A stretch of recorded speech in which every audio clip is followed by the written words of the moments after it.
I'm trying to figure out the nicest way to tell my boyfriend he's disgusting and needs to clean himself like a functioning adult, but every time I hint at it, he just hides the crust better.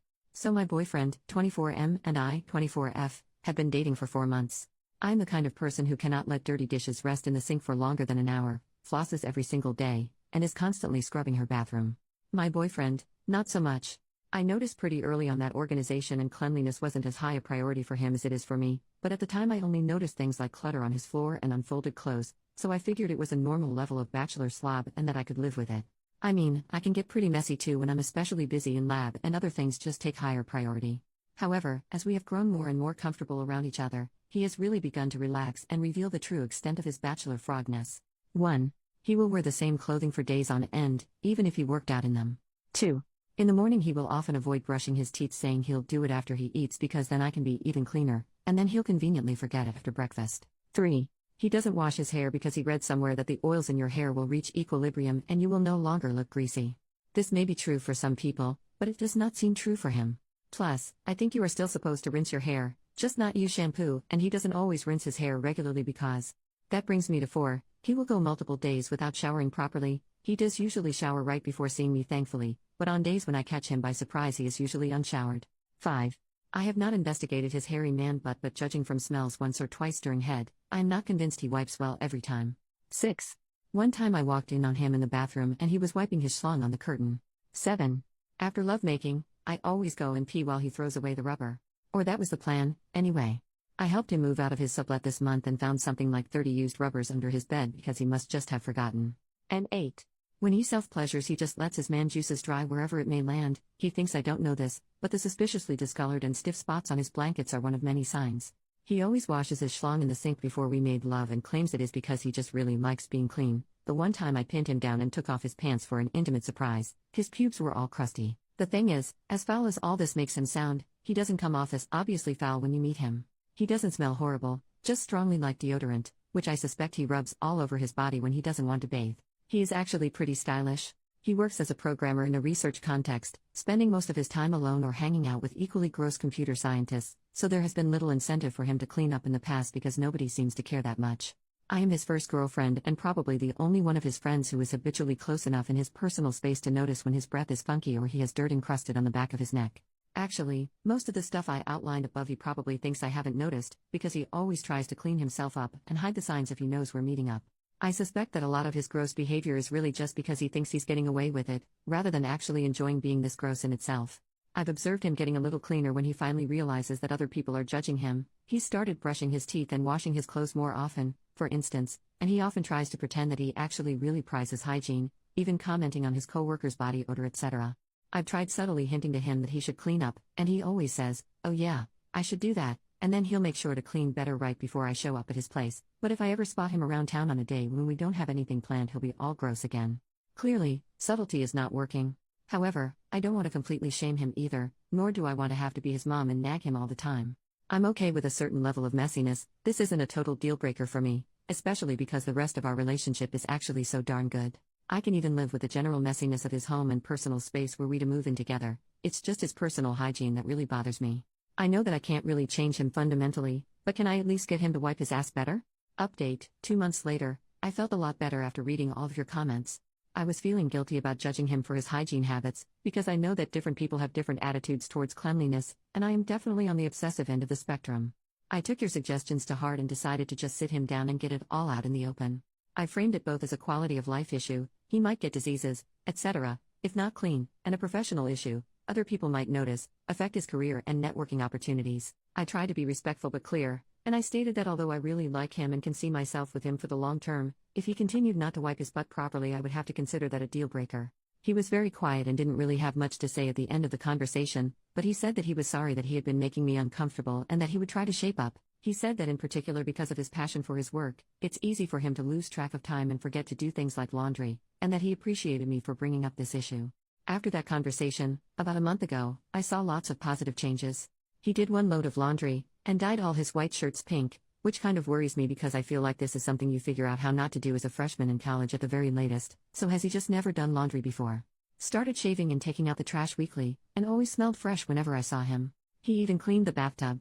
I was really proud of his progress. I did notice that he would get frustrated when I pointed out things that he had missed, like always having dirty dishes in the sink or not washing the kitchen floor, which is currently really gross because someone tracked mud and dog poop all over it. Now this is the bad part where I'm ashamed of myself and the way I acted. 2 nights ago he was over at my place, and he was smelling a little funky, so I just asked him if he had brushed his teeth that day and that I had a new bottle of mouthwash if he wanted to use it. He completely blew up at me. He said that he didn't appreciate me treating him like a child and that I needed to respect that he was an adult capable of making his own adult decisions that were none of my business. I admit I didn't handle the situation very well. I got really mad and said that if he didn't want to be treated like a child, then he shouldn't act like a toddler who couldn't even wipe his butt, and that set off one of those burn the fields and salt the ground type fights that last for hours. He said that I was being really controlling and condescending and that I needed to watch myself because it was bordering on emotional abuse, and that he was already really clean, especially now that he was showering every day, so I should stop nagging him about it. I tried to clarify that I was proud of him for showering every day, but he just took it to be passive-aggressive and got so mad he called me uptight BTCH and took his coat and left the bedroom and slammed the door.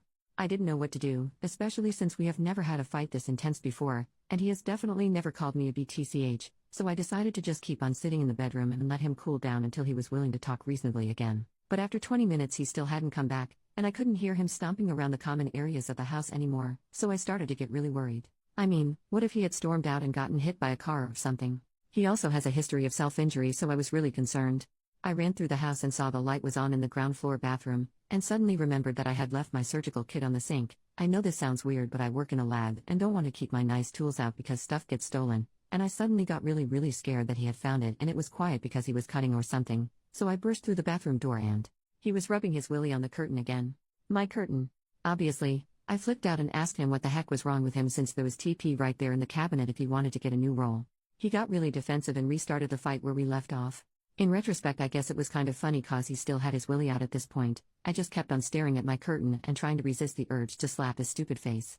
I asked him what the heck he had been doing and why the heck he thought it was an appropriate thing to do, and he said really angrily that it was my fault for yelling at him, and that anyway it felt good, and would you rather me just not freaking clean my willy because I'm pretty sure we just had a whole freaking fight about this bull crap. I told him he was disgusting and I was going to break up with him because he was such a disgusting slob. He said, "Are you really going to break up with me over a curtain? Really now? Really? Is that how much you value our relationship?" And I shouted, "Yes, get the heck out of my house, you stupid jerk," and pushed him out of the house. He tried to calm me down and apologize, but I just was so irrationally mad and kept on slapping his arm and slammed the door in his face. Eventually I heard his car start and drive away. I was still so mad that I didn't even apologize at the time and sent him a kind of mean text, "I can pick up my stuff in the morning. I know it must be hard for you to act like a human being, but please try not to wipe your willy on my things in the meantime." So that was 2 days ago and I still haven't gotten my stuff. He finally texted me back yesterday afternoon and said, "I'm sorry about the curtain and I'm sorry we're ending it this way. Can you call me?" Now that I've calmed down, I really miss him. I promise he is really amazing as a person, and we've never had any kind of fight like this before. I feel like we were both acting in ways we never thought we'd act, and I also feel really ashamed of myself for some of the mean things I said and feel like I hugely overreacted in the fight and definitely shouldn't have gotten physical at the end when I shoved him out of the house. I feel a little bit like the rhetorical crazy you shouldn't put your willy into. I wish there was some way to fix this, but I don't know how. I've never had a big relationship fight before. Also, even though I want to make up with him and apologize for my behavior and for slapping and pushing him, I don't want him to think that he can just backslide into gross habits again. I'm not sure how to navigate that conversation. I guess if we do end up breaking up, I'll have a lot of free time on my hands for new hobbies. Maybe I can learn DIY home improvement and remodel my bathroom, sew some new curtains. That was a joke, but I'm sorry if it wasn't very funny because I am feeling really down right now. Also, sorry for length. I just had to get it out. Added info on the shower curtain, so I wasn't going to describe this because it makes the whole thing even more ridiculous sounding, and also I felt bad about basically stripping my boyfriend of his dignity on the internet, but there's been a lot of questions about this, and since I am heartbroken anyway, someone might as well get some entertainment from this. He was kind of holding his willy with one hand and slapping the curtain with it. I don't know how to describe it more than that. I think maybe he was trying to simultaneously shake off the pee and wipe the tip for efficiency. Final update, 1 month after the first update. Since you all were so helpful before, I thought I would give a final update for anyone who was interested. So after I read all your comments last time, I didn't really know what to do. On the one hand, it really struck me when multiple people were saying that I must not have any self-respect to stay with and be intimate with someone who was so unclean, and about how he was handling the situation so immaturely, as was I. But on the other hand, he really was the best boyfriend I've ever had, and I kept on missing him and basically behaving like a caricature of the lonely dump girl and craving ice cream. I mean, it's not like he never wiped his butt, and he really was trying at the end. I kept on thinking that maybe I had not described the situation properly, and if I was better at explaining it, people wouldn't have piled up on him so much. I just kept on going back and forth and becoming more and more anxious that I wasn't going to make the right decision, and getting more and more anxious about how to respond to his text, and about how we'd probably have some drawn-out multi-hour long conversation about the state of the relationship if we did reply, and about how I had a ton of finals coming up that week and couldn't afford to be anxious about this, which of course only made me more anxious, etc. When I get anxious or scared, unfortunately my response is to freeze and avoid. So I just didn't respond to his text at all, thinking that maybe if I slept on it I would come up with what to do. The next day, I kept on rereading his text again and again instead of working, so I decided to turn my phone off so I wouldn't be distracted. I don't have that many friends here anyway, so I figured nobody would be looking for me. He emailed me a couple times at my school email, but it was just stuff like, "Hey, did you get my text?" So I ignored it. When I turned my phone back on about 2 days later, there were literally like 50 missed calls and tons of texts.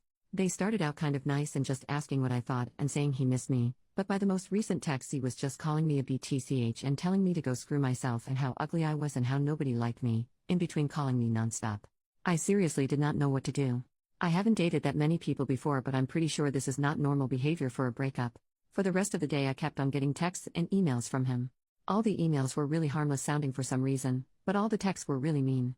I kept on trying to ignore it and avoid the situation, yeah, kind of a pattern. But eventually, after a couple more days of this bull crap, I finally put my big girl panties on and texted back, "I don't want to talk. Please stop contacting me," and I blocked his phone number and set a filter to send all his emails to spam. I figured he would get bored of trying to contact me eventually and calm down. After I sent that text, he didn't really try to contact me via any other avenues, and we don't really have mutual friends to worry about, so I figured we would just avoid each other and that would be that. Plus it was finals week, so I wasn't going to go out anyway, plus I'm not super social, so whatever. After my last exam, I decided to celebrate by going out to get beers with my housemates, who are pretty nice even if we don't hang out a lot. At the bar I saw Matt. He tried to make eye contact, but I just avoided him and had a good time with my housemates for the rest of the night. When we got back home, he was sitting on my front door steps. He stood up when we got there and asked if we could talk. I didn't really want to, but I figured we were at my house and 2 of my housemates are pretty strong guys, so it's not like anything would happen. Plus I thought maybe it would be good for him to have closure, so I said fine, but only for 5 minutes, and asked my housemates to wait for me inside. The first thing he asked me was why I didn't reply to his texts and that it hurt his feelings. Which I thought was kind of bull crap, so I told him that he hurt my feelings with his texts, that he was saying things that were really out of line, and that I was not interested in engaging further with him, and I already asked him not to contact me again.